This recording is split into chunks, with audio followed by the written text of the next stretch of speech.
Bon, reprenons là où on s'était arrêté.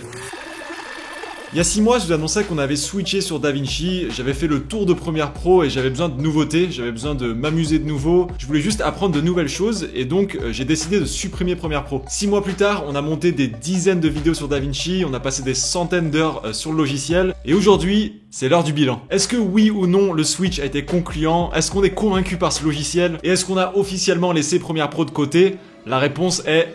Oui. Oui. Oui.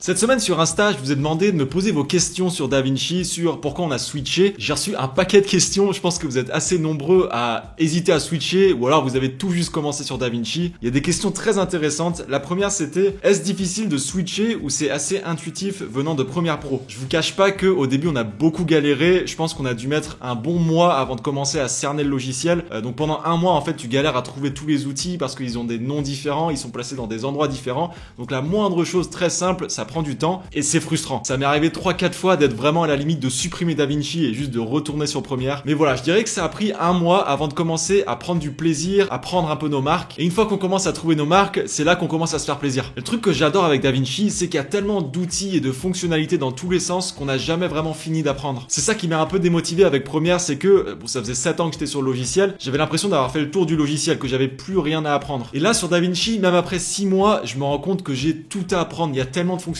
que je connais pas encore et j'ai trop hâte de les découvrir. Ça, c'est une sensation que j'adore parce que j'ai vraiment l'impression de progresser depuis 6 mois et que j'apprends beaucoup. Est-ce que Premiere Pro te manque? Non. Penses-tu nécessaire de prendre la version payante? Donc de notre côté, on est resté 3 mois sur la version gratuite. On a fait toutes nos vidéos YouTube sur cette version gratuite et aussi des vidéos pour des clients. Donc oui, c'est possible de faire des vidéos pro avec la version gratuite. Je pense d'ailleurs que pour moi, en tout cas, c'est le logiciel gratuit le plus complet qui existe. Mais au bout de 3 mois, j'étais convaincu de DaVinci et je voulais vraiment qu'on passe à l'étape supérieure. Je savais qu'on allait rester sur ce logiciel. Donc j'ai pris la version studio qu'on paye une fois. Ça, c'est le gros avantage de DaVinci. On paye une fois et on l'a à vie. Je crois qu'en ce moment, elle est à 342 € la licence. Donc maintenant, on a accès à un tas de fonctionnalités qu'on n'avait pas accès sur la version gratuite, à savoir importer des rushs en 4.2 10 bits. Donc ça, c'est très pratique quand même. On peut utiliser la fameuse réduction de bruit qui est assez exceptionnelle sur DaVinci. Tout le monde en parlait et je peux vous confirmer que c'est un outil qui est incroyable. Ça peut vous sauver vos plans qui sont filmés en basse lumière et qui ont un petit peu de bruit dessus. Et un point dont pas grand monde parle, c'est que du moment qu'on est passé sur la version studio, donc la version payante, je parle pour Kylian notamment qui lui est sur un PC un peu moins performant, il a vu une énorme différence entre la version gratuite et la version studio en termes de vitesse. Donc dans tous les cas, c'est vraiment chouette de pouvoir avoir accès à ce logiciel gratuitement pour le tester, pour le prendre en main. Et si vous voyez que le logiciel commence à vous plaire, je pense que c'est une bonne idée de passer sur la version studio. Alors la question qui est revenue le plus, je pense que vous êtes vraiment des dizaines à me l'avoir posée, c'est Fusion, est-ce que ça peut vraiment remplacer After Effects? Et la réponse est oui,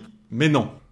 Ça vous aide. Oui, parce que tout ce qu'on peut faire sur After Effects, on peut aussi le faire sur Fusion. Et non parce que l'un des inconvénients de Fusion, en tout cas ce qui nous pose un peu de problème à nous, c'est les images clés. Quand on veut faire n'importe quelle animation, on a besoin d'utiliser des images clés comme sur After. Mais là, le souci, c'est que ce système d'images clés sur Fusion, il est beaucoup moins intuitif. Pour faire des effets de base comme le masking, comme l'incrustation fond vert, etc., Fusion fait très bien le boulot et c'est assez simple à comprendre.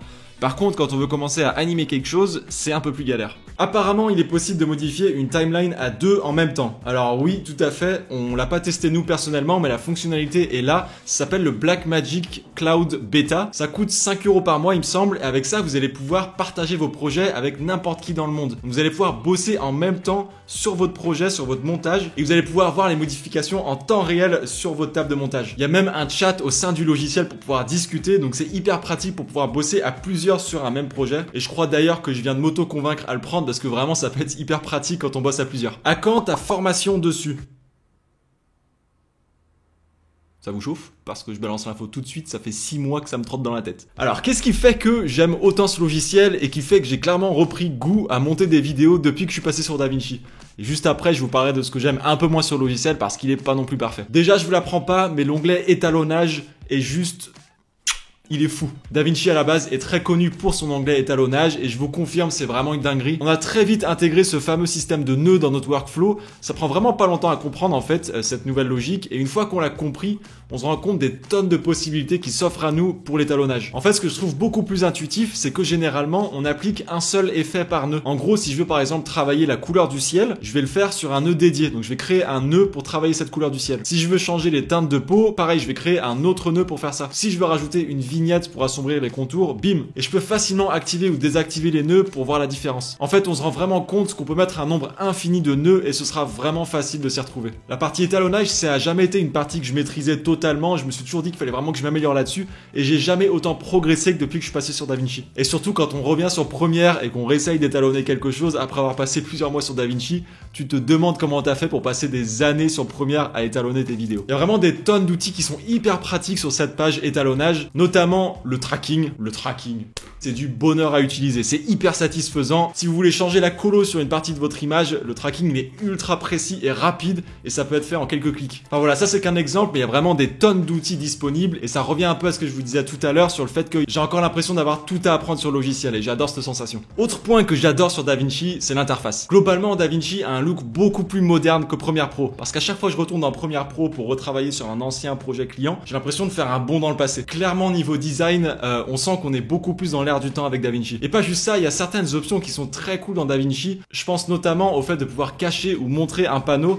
Moi par exemple quand j'appuie sur la touche Tab, je peux cacher l'onglet Inspecteur pour mieux voir les images. Donc si je veux modifier la position d'une image, j'appuie sur Tab, je modifie la position, je rappuie et j'ai mes deux images en grand. Donc voilà, l'espace est vraiment optimisé. Certaines fonctionnalités comme le zoom dynamique sont très pratiques aussi. Il y a juste à placer et régler l'entrée et la sortie et le zoom se fera automatiquement. Et après quand on retourne dans Premiere Pro et qu'il faut refaire ça manuellement avec ces petits points clés, bah non en fait, t'as pas envie de le faire avec les petits points clés, tu veux ton zoom dynamique. Et autre point que j'adore sur DaVinci, mais ça vous le savez sûrement, c'est le fait qu'il y ait des pages dédiées pour chaque étape du montage. On fait son dérush sur une page, on passe ensuite à la partie montage, sur celle d'après on peut faire son étalonnage, après son sound design. Ils ont vraiment leur page dédiée et t'as clairement l'impression que chaque page est un logiciel à part entière. C'est pour ça que je dis que c'est vraiment pour moi le logiciel le plus complet à l'heure d'aujourd'hui parce que il y a plein de logiciels en un en fait. Point important sur la vitesse de montage parce qu'il y a une grosse différence entre Premiere Pro et DaVinci. Déjà entre Premiere et la version gratuite de DaVinci, on sent qu'il y a une différence en termes de vitesse et entre la version gratuite et Studio DaVinci, il y a encore une grosse différence. Je reprends l'exemple de Kylian qui a un PC un peu moins performant. Impossible de monter des rushs en 4K en 422 10 bits sur Premiere alors que sur la version Studio DaVinci, aucun problème. Et autre chose, c'est que en 6 mois sur DaVinci, je pense que le logiciel a crashé peut-être 2 fois. Je dirais qu'il a crashé 2 fois alors que sur Premiere Pro, c'était plusieurs fois par semaine. Donc je sais qu'on est beaucoup à dire ça du fait que DaVinci est quand même un logiciel qui crache beaucoup moins que Premiere Pro et ça c'est quand même rassurant. Option très cool aussi sur DaVinci, c'est qu'il y a un enregistrement en continu, c'est-à-dire que peu importe la modif qu'on va faire sur le logiciel, peu importe la touche sur laquelle on appuie, DaVinci va automatiquement enregistrer en continu. Donc si jamais le logiciel crash, et il crache encore une fois pas souvent, mais s'il crash, on sait que normalement tout est sauvé. Sur Premiere Pro, par défaut, c'est toutes les 20 minutes, ça on peut le changer, mais souvent quand ça enregistre, ça nous coupe un peu dans le montage. Et une autre chose que j'aime beaucoup sur DaVinci, c'est le fait qu'il y ait des mises à jour très régulièrement. On sent vraiment qu'ils ont cette volonté de progresser et de s'améliorer. Récemment, par exemple, ils ont ajouté une IA de réduction de bruit pour pouvoir détecter la voix et supprimer les bruits ambiants. Donc voilà, on sent vraiment que DaVinci, ils ont envie de progresser et de prouver aux gens qui sont dans l'air du temps. Ok, donc ça c'était pour les côtés que j'aime beaucoup du logiciel. Je vais pas tous les citer parce qu'il y en a beaucoup, mais il y a néanmoins quelques points négatifs aussi, des améliorations que j'aurais bien aimé voir par la suite. Le premier étant que il y a quand même certaines fonctionnalités qui sont pas présentes sur DaVinci. D'ailleurs, il y a plusieurs personnes qui m'ont posé cette question sur Insta. Certaines options de Premiere Pro ne sont pas là sur DaVinci alors que c'est des options qui sont très utiles. Je pense notamment au remixage de la musique, donc pour rallonger ou raccourcir une musique, ça va la retravailler pour vous. Ça, sur Premiere, c'est ultra pratique pour caler une musique parfaitement sur votre montage. Je pense aussi au sous-titrage automatique qui, pour moi, est la plus grosse chose qui manque à DaVinci. Le sous-titrage auto, aujourd'hui, c'est primordial.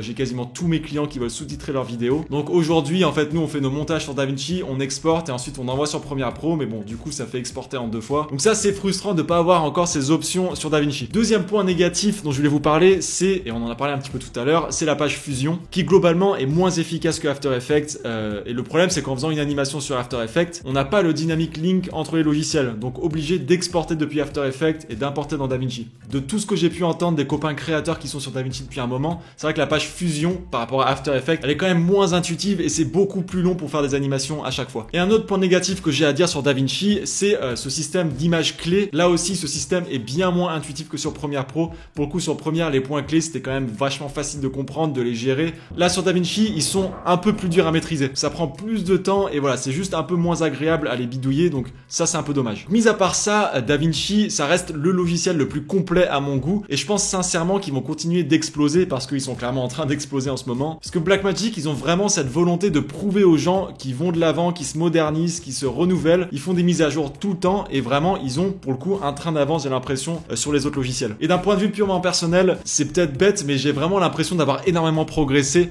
depuis que je suis passé sur DaVinci, notamment sur la partie colorimétrie. Et je passe plus de temps aussi à faire des bons sound design parce qu'on a une page dédiée pour faire son sound design, donc ça te donne envie de un peu tout bidouiller, de voir un peu toutes les fonctionnalités qu'il y a là-dedans. J'ai appris des tonnes de trucs ces derniers mois et pour moi ça reste l'élément quasiment le plus important parce que si t'as pas l'impression d'apprendre, si t'as l'impression de stagner un peu, bah ça te démotive rapidement et c'est exactement ce qui se passait pour moi sur Premiere Pro. Très curieux de savoir où vous en êtes vous de votre côté avec ça. Est-ce que vous hésitez encore à vous lancer dessus? Est-ce que vous venez tout juste de vous lancer dessus? N'hésitez pas à me dire dans les commentaires parce que ça me ferait plaisir de voir où vous en êtes. Et dites-moi aussi pour la formation si ça vous chauffe. Merci énormément d'avoir regardé cette vidéo jusqu'ici. N'oubliez pas de vous abonner juste en dessous si la vidéo vous a plu, si vous avez appris quelque chose. Le pouce bleu qui fait toujours plaisir aussi. Moi, je vous dis à la semaine prochaine les potes. Prenez soin de vous. Ciao, ciao.